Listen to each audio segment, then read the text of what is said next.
This is AJ Stadamer's video on Mark for Professor Lambert's Gospel class at Dry State Bible College, September of 2025. The exact author of the book of Mark is not known. The association of the Gospel with Mark comes to us through early church testimonies. Mark is described as Peter's interpreter. For many, Mark refers to John Mark, known as an assistant to Peter, Paul, and Barnabas. The book of Mark appears to be written for an audience in Rome. The date of Mark is more difficult to determine. A placement in the mid-AD 60s is most likely because Mark was dealing with the church under pressure and because of Nero's persecution. Mark is the shortest of the four Gospels. Many scholars now believe that Mark was the first Gospel written before Matthew. Mark places Jesus' life not in chronological order, but in topical arrangements. The opening half of this fast-moving drama keys on the question, "Who do you say I am?" An episode at the end of the first half shows Jesus healing a blind man in two stages, so that he slowly comes to see. In the same way, the disciples have only gradually come to recognize who Jesus is.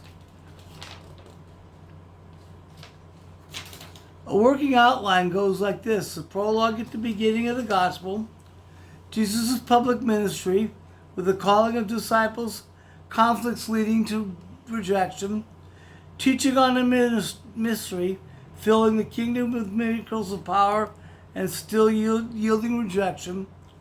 Then the section has a sandwich structure. This deliberate literary device is used several times by Mark. The unfruitful fig tree story is sandwiched around Jesus clearing the temple. He cursed the tree, and upon the second day, they realized the curse was fulfilled. The lesson of the demise of the unfruitful temple leaders was coming soon.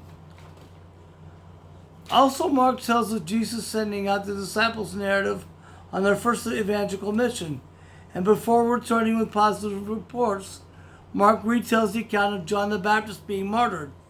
Mark closes the martyr narrative with John's disciples taking John's body to a tomb. This would foreshadow what they would have to do with Jesus. Then they went on to Jerusalem, Passion, and Confession. That was half the book. Passion, predictions, and discipleship teaching, conflict in Jerusalem, and prediction of judgment. King of the Jews was executed for blasphemy, confessed his sons, and vindicated by God.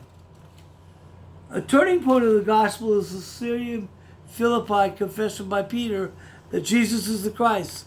This occurred at the halfway point of Mark. Then the conflict moved out into the open. Jesus has come to introduce a radical new way of life that will undercut existing power relationships. The second half of Mark depicts this in three parts. First, Jesus and his disciples travel to Jerusalem. Next, Jesus teaches in the temple and clashes with the established leadership. In the final act, the leadership executes his plan and has Jesus arrested, convicted, and crucified, seemingly overturning all he has done. But then God overturns their deed and raises Jesus to life. There are two themes to the Gospel of Mark. One is the Gospel itself, and the other is the kingdom of God. Mark is more about action than about teaching. Jesus' authority is seen in his actions, but not in his pronouncements. Mark has 20 miracles in his accounts, more than any other Gospel. Mark's readers are called to be faithful to Jesus, even in suffering, because this is how God continues to overturn the existing order and establish the way of life that Jesus taught.